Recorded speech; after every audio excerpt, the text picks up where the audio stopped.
قبرستان۔ ٹھنڈ اتنی زیادہ تھی کہ جسم کے آر پار ہو رہی تھی، اور وہ تو ایک پہاڑی علاقہ تھا، وہاں تو حد سے زیادہ سردی تھی۔ میں گاڑی چلاتے ہوئے ادھر ادھر خوبصورت علاقے کا جائزہ بھی لے رہا تھا۔ میں اس پہاڑی علاقے میں پہلی بار آیا تھا، اس لیے ابھی تک میں قدرتی حسن سے ناآشنا تھا۔ شہر سے میلوں دور یہ پہاڑی خوبصورت علاقہ واقعی بہت خوبصورت تھا۔ خوبصورت لمبے لمبے درخت اور پہاڑوں کی تہہ پر جمی ہوئی سفید برف اس علاقے کی خوبصورتی میں چار چاند لگا رہے تھے۔ میں اپنے ایک دوست کی شادی پہ جا رہا تھا، حالانکہ میرا ایسا کوئی ارادہ نہیں تھا، مگر اس کی حد سے زیادہ اصرار پر مجھے مجبوراً یہ فیصلہ کرنا پڑا۔ سڑک بھی سنسان تھا، ہر طرف خاموشی نے قبضہ جما رکھا تھا۔ پرندوں کی چہچہاہٹ اس خاموشی کو توڑنے کی ناکام کوشش کر رہی تھی۔ اچانک بیچ سڑک پر میری گاڑی بند ہو گئی تو مجبوراً مجھے گاڑی سے نیچے اترنا ہی پڑا۔ میں کوئی پروفیشنل میکینک نہیں تھا، لیکن گاڑی کی چھوٹی موٹی پرابلم بڑے لمبے وقفے کے بعد بہرحال میں ٹھیک کر ہی لیتا تھا۔ مگر اس دن عجیب بات یہ ہوئی کہ گاڑی کی بظاہر ہر شے ٹھیک تھی، کہیں کوئی بھی خرابی مجھے نظر نہ آئی۔ پھر گاڑی بند ہونے کی وجہ میری سمجھ سے تو بالاتر تھا۔ کافی دیر جدوجہد کرنے کے بعد میں اس نتیجے پر پہنچا کہ گاڑی میں کوئی بڑی خرابی ہو گئی ہوگی، جو میں تو اگلی 100 زندگیوں تک بھی ٹھیک نہیں کر سکتا۔ اجنبی علاقہ تھا، اجنبی راستے تھے، میں تو یہاں کسی بھی شے سے واقف نہیں تھا۔ اگر کوئی موٹر ورک شاپ وغیرہ بھی ہوتا تو وہ میری علم میں نہ تھا۔ ایسے میں میرے پاس صرف ایک ہی آپشن تھا، میں اپنے دوست کو کال کر کے اس سارے مسئلے سے آگاہ کروں۔ لیکن سب سے بڑی عجیب بات تو یہ تھی کہ مجھے خود نہیں پتا تھا کہ اس وقت میں کہاں اور کس جگہ کھڑا ہوں، اور اگر دوست نے پوچھ لیا کہ میں کہاں ہوں، کس طرف ہوں، تو میں اسے کم از کم یہ تو نہیں کہہ سکتا کہ میں بیچ سڑک پہ لمبے درختوں کے پاس کھڑا ہوں، کیونکہ یہ غیر معمولی نشانی نہ تھی، بلکہ ہر طرف ایک جیسے درخت، ایک جیسے پہاڑ تھا۔ اور ابھی میں اسی کشمکش میں تھا کہ میں نے اپنے پیچھے قدموں کی چاپ سنی۔ میں نے گردن گھما کر پیچھے دیکھا تو 2 نوجوان لڑکے میری طرف ہی آ رہے تھے۔ مجھے حیرت ہوئی، کیونکہ ابھی تھوڑی دیر پہلے یہاں انسان تو کیا کسی جانور تک کا کوئی وجود نہ تھا، اور ایسے میں یہ دونوں ان دونوں میں آ کر مجھے سلام کیا۔ سلام کا جواب دینے کے بعد انہوں نے گاڑی کا مسئلہ پوچھا، تو میں نے بھی بے اختیار انہیں بتا دیا۔ پھر ان میں سے ایک لڑکا گاڑی چیک کرنے لگا، اور حیرت کی بات یہ تھی کہ 2 منٹ میں ہی گاڑی بالکل صحیح سلامت ہو گئی۔ آپ کا نام کیا ہے بھائی؟ میں گاڑی ڈرائیو کر رہا تھا، وہ دونوں لڑکے پیچھے بیٹھے ہوئے تھے، انہیں بھی اسی علاقے تک جانا تھا میں جہاں جا رہا تھا۔ انہوں نے مجھ سے لفٹ مانگی۔ اب انہوں نے میری گاڑی کا مسئلہ حل کر دیا تھا، ایسے میں ان کو انکار کرنا انسانیت کے خلاف تھا۔ اس لیے میں نے ان دونوں کو لفٹ دے دی۔ کشف علی، میں نے جواب دیا۔ میرا نام احمد ہے اور اس کا نام آصف ہے، اس لڑکے نے خود ہی اپنا تعارف کرایا۔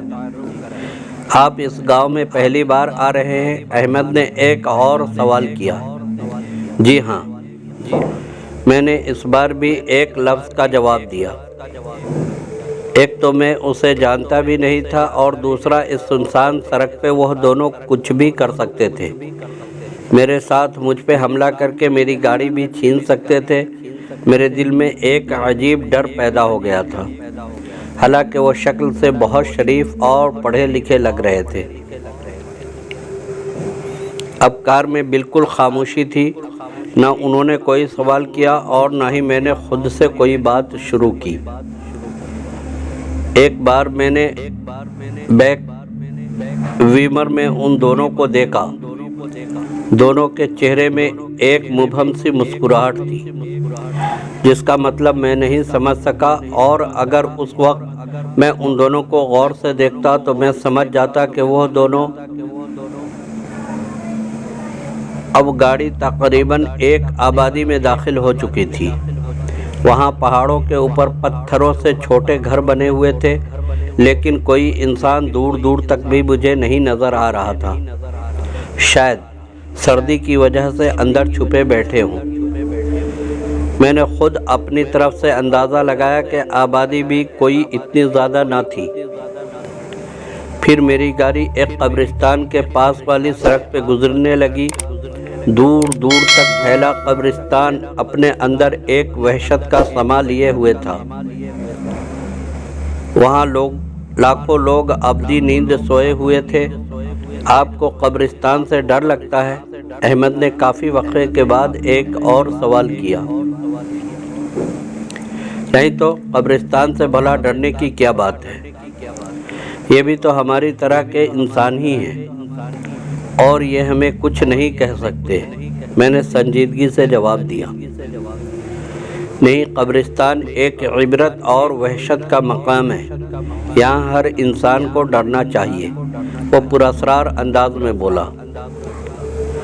نہیں، مجھے تو کبھی ڈر نہیں لگا قبرستان سے، اور نہ ہی کبھی میرے کسی ساتھی کوئی ایسا واقعہ پیش آیا جس وجہ سے میں قبرستان سے ڈروں۔ آپ کے ساتھ پیش نہیں آیا تو کیا ہوا؟ کسی کے ساتھ تو پیش آیا ہوگا نا۔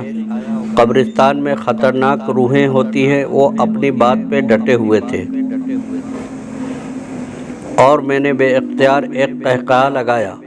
وہ سب روحیں بھوت وغیرہ فلموں ڈراموں میں ہوتی ہیں، اصل زندگی میں نہیں۔ اچھا، آپ کے ساتھ کبھی پیش آیا ایسا کوئی واقعہ؟ میں نے تجسس سے پوچھا۔ میں آپ کو ایک کہانی سناتا ہوں، اس کے بعد آپ پھر کبھی نہیں کہہ سکو گے کہ آپ کو قبرستان سے ڈر نہیں لگتا۔ اس وقت اس کی اس بات کا مطلب میں سمجھ نہیں سکا، اگر سمجھ جاتا بھی تو۔ یہ آج سے 30 سال پہلے کا واقعہ ہے۔ اس گاؤں میں دو دوست تھے، اسد اور فہد۔ اسد شہر سے اپنے دوست فہد کے پاس اکثر چھٹیاں گزارنے آیا کرتا تھا، اور اس دن بھی وہ دونوں آرام سے ایک خوبصورت پہاڑی پر ٹہل رہے تھے۔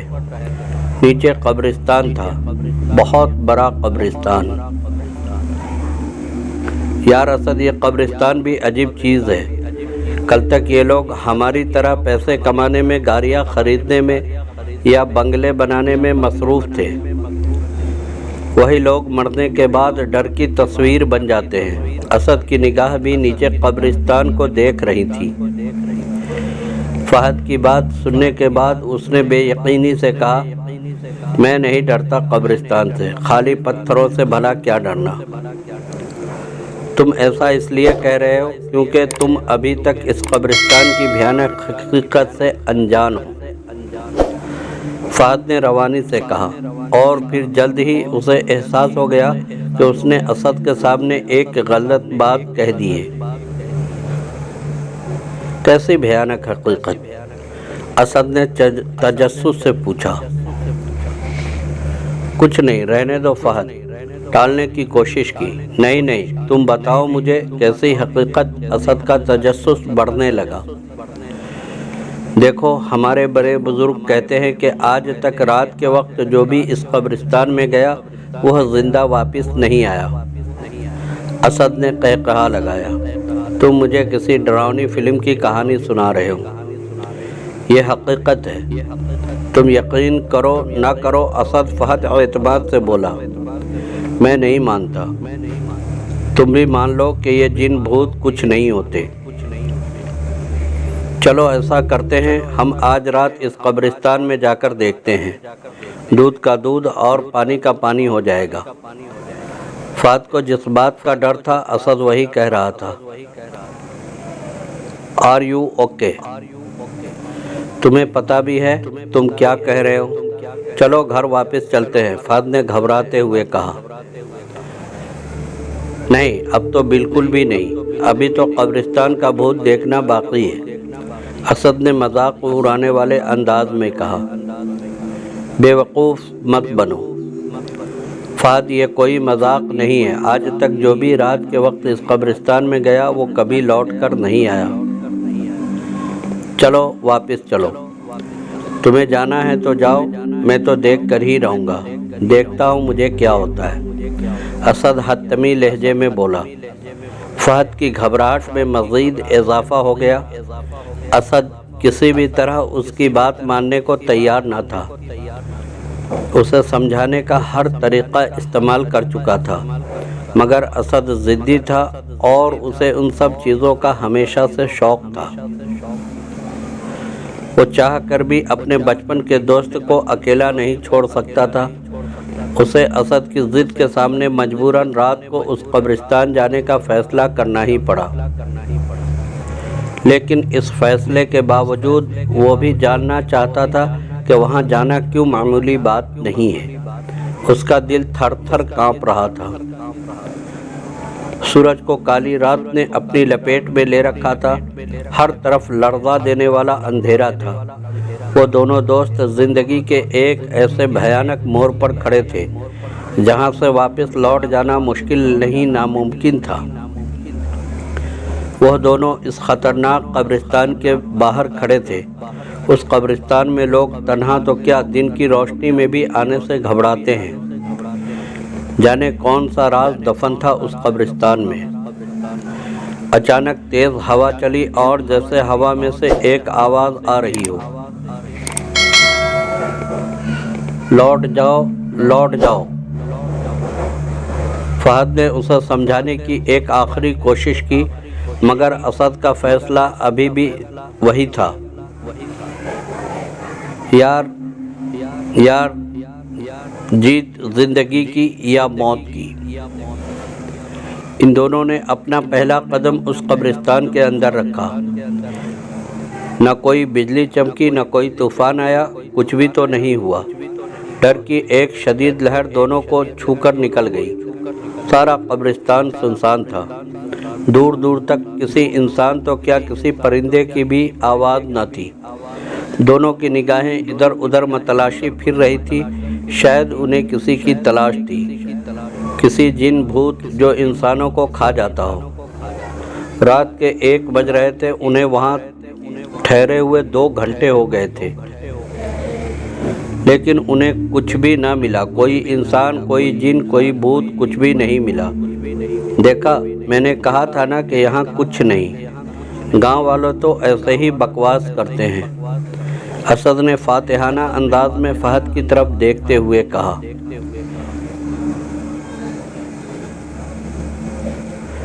اچانک ایک کالی بلی بھاگتے ہوئے ان کے پاس سے گزری اور ہوائیں تیز تیز چلنے لگی۔ آسمان پر بجلی چمکی، جیسے کسی بہت بڑے طوفان کا پتہ دے رہی ہو، جیسے یہاں سب کچھ تباہ ہونے والا ہے۔ پھر اسد کی نظر اچانک سامنے والی قبر پر پڑی۔ قبر سے ایک سفید داڑھی والا انسان، جس نے سفید رنگ کے کپڑے پہنے ہوئے تھے، نکل رہا تھا۔ یا اللہ، یہ کیا ہے؟ یہ کوئی خواب نہیں، اگر حقیقت تھی تو وہ سب سچ تھا۔ فہد کے دل میں شدید خواہش پیدا ہوئی، کاش وہ کوئی خواب دیکھ رہا ہو، کاش یہ سب جھوٹ ہو، لیکن ایسا کچھ نہ تھا۔ وہ سفید کپڑوں والا بوڑھا آدمی سامنے ہی کھڑا تھا، لیکن اچانک وہ غائب ہو گیا، نہ جانے کہاں چلا گیا، کون تھا اور کیا چاہتا تھا؟ کہیں یہ تو سارے انسان نہیں کھاتا؟ دونوں ڈر کے مارے کانپنے لگے، پسینہ پسینہ ہو گئے تھے۔ وہ کیا دیکھ رہے تھے؟ کسی دنیا میں پہنچ گئے تھے۔ اسد اور فہد بھاگتے ہوئے اس قبرستان سے باہر جانا چاہتے تھے، لیکن وہ ایسا نہ کر سکے، کیونکہ اس قبرستان کا کوئی دروازہ ہی نہیں تھا۔ جس طرف جاؤ قبریں ہی قبریں ہیں۔ وہ دونوں تھک کر رک گئے۔ پھر انہیں کسی کے چلنے کی آواز آئی اور وہ آواز قریب ہوتی چلی گئی۔ دونوں نے جب پیچھے دیکھا تو جیسے دھماکہ ہوا۔ ایسا منظر انہوں نے پہلے کبھی نہیں دیکھا تھا۔ نہ آسمان گرا نہ زمین پھٹی، لیکن بہت کچھ ہو گیا۔ سامنے ایک قبر پھٹا ہوا تھا اور اس میں ایک مردہ لیٹا ہوا تھا، اور اس کے پاس ایک سفید بڑی دانتوں والی بوڑھی عورت اس مردے کا خون پی رہی تھی۔ فہد کو لگا اچانک اس کی دھڑکن رک جائے گی۔ اس نے بے ساختہ اسد کا ہاتھ پکڑ لیا اور خود ڈرا ہوا تھا۔ وہ دونوں جلدی جلدی وہاں سے بھاگ گئے اور جا کر ایک قبر پر بیٹھ گئے۔ انہیں بیٹھے ہوئے نہ جانے کتنی دیر ہوئی ہوگی، رات کے شاید 2 بج رہے تھے۔ انہیں پاس سے ہی کسی کے رونے کی آوازیں آئی۔ دونوں نے گردن گھما کر دیکھا تو سامنے ایک اور بوڑھی عورت ایک قبر پر ماتھا ٹیکے رو رہی تھی۔ وہ کون تھی؟ کیوں رو رہی تھی؟ ان سب باتوں میں اب فہد اور اسد کو کوئی دلچسپی نہ تھی۔ اچانک رونے کی آوازیں بڑھنے لگی۔ تم مجھے کیوں چھوڑ کر چلے گئے؟ کون ہے میرا تیرے بعد؟ اب اس قبرستان سے باہر کیسے نکلوں گی؟ بوڑھی عورت روتے ہوئے یہ باتیں بھی کر رہی تھی۔ اس کی باتیں سن کر اسد کو اس سے ہمدردی ہونے لگی۔ شاید وہ بھی ان دونوں کی طرح کوئی مسافر ہو، شاید وہ بھی یہاں آ کر پھنس گئی ہو۔ کون ہے آپ اور کیوں رو رہی ہیں؟ اسد نے اس کے قریب آ کر پیار سے پوچھا۔ اس بوڑھی عورت نے اپنی کوئی درد بھری کہانی سنائی۔ پھر اسد اور فہد کی ہمدردی پا کر وہ انہیں یہاں سے نکلنے کا راستہ بتانے لگی۔ وہ بوڑھی عورت چلنے لگی اور وہ دونوں اس کے پیچھے پیچھے چلنے لگے۔ اچانک ایک پھٹی ہوئی قبر کے پاس وہ عورت رک گئی اور اس بوڑھی عورت نے بتایا کہ یہاں سے باہر جانے کا راستہ اسی قبر کے اندر ہے۔ بوڑھی عورت قبر میں داخل ہو گئی اور وہ دونوں بھی اس کے پیچھے پیچھے قبر میں آ گئے۔ اچانک فہد کی نظر اس کے پاؤں پر پڑی۔ اس کے تو جیسے جسم کا خون سوکھ گیا۔ اس کے پاؤں الٹے تھے، مطلب وہ کوئی انسان نہیں بلکہ بدروح تھی۔ وہ دونوں جتنا تیز بھاگ سکتے تھے بھاگے۔ انہیں اپنے پیچھے اس عورت کے قہقہے سنائی دے رہے تھے۔ 1 منٹ گاڑی روکے۔ میں احمد کی آواز پر چونک گیا۔ میں نے بریک لگا دی۔ احمد گاڑی سے اتر کر سامنے سڑک پر لگے پانی کے نلکے سے پانی پی رہا تھا۔ مجھے بھی پیاس کا احساس تھا، گلا سوکھ رہا تھا۔ میں نے بھی گاڑی سے اتر کر پانی پیا، لیکن میری ساری توجہ اس وقت اس کہانی پر تھی جو احمد مجھے سنا رہا تھا۔ گاڑی میں واپس بیٹھ کر میں نے تجسس سے احمد کو ایک بار وہ واقعہ سنانے کو کہا۔ وہ ایک بار پھر شروع ہو چکا تھا۔ وہ دونوں وہاں سے بھاگ کر اس بھیانک قبرستان سے باہر نکلنا چاہتے تھے۔ ہوائیں تیز تیز چلنے لگی۔ رات کی تاریکی اور زیادہ گہری ہو گئی۔ قبرستان سے آسمان تک تارے چمک رہے تھے، لیکن وہ زیادہ دیر دکھائی نہ دیے کیونکہ ان کی جگہ بادلوں نے لے لی۔ اچانک بادل زور زور سے برسنے لگے۔ ماحول میں عجیب وحشت چھا گئی، لیکن وہ چلتے رہے کیونکہ ان کی منزل دور تھی، بہت دور۔ انہیں اس قبرستان سے باہر نکلنا تھا، کسی بھی طرح، کسی بھی قیمت پر۔ بارش اور تیز ہو گئی اور وہ ساتھ ہی ساتھ برف باری بھی شروع ہو گئی تھی۔ پھر دیکھتے دیکھتے بارش کے قطرے خون میں تبدیل ہو گئے۔ لگتا ہے قبرستان کو بھی علم ہو گیا کہ وہ دونوں یہاں سے بھاگنا چاہتے ہیں، اس لیے وہ ان کا راستہ روکنے کی کوشش کر رہی ہے۔ چلتے چلتے بہت دیر ہو گئی۔ وہ دونوں بہت آگے آ گئے، لیکن یہ قبرستان تو نہ ختم ہونے والا تھا۔ اچانک ایک قبر پھٹا اور اس میں سے ایک سفید جسم نمودار ہوا۔ وہ دونوں ڈرتے ہوئے چلتے رہے اور ساتھ ہی ساتھ درود پاک بھی پڑھتے رہے۔ پھر کچھ آگے جا کر انہیں احساس ہوا کہ ان کے سر پر لاکھوں کالے کوے منڈلا رہے ہیں۔ ان کو اپنا آخری وقت دکھائی دے رہا تھا۔ اب معاملہ حد سے زیادہ سنگین ہو گیا تھا۔ ایسا لگتا تھا یہ سما بہت بڑا طوفان لے کر آئے گا۔ بھاگ جانا چاہتے تھے تم دونوں موت سے بھی کبھی کوئی بھاگ سکا ہے؟ اور تم لوگوں کو لگتا ہے کہ اس قبرستان سے بھاگنا اتنا آسان ہے؟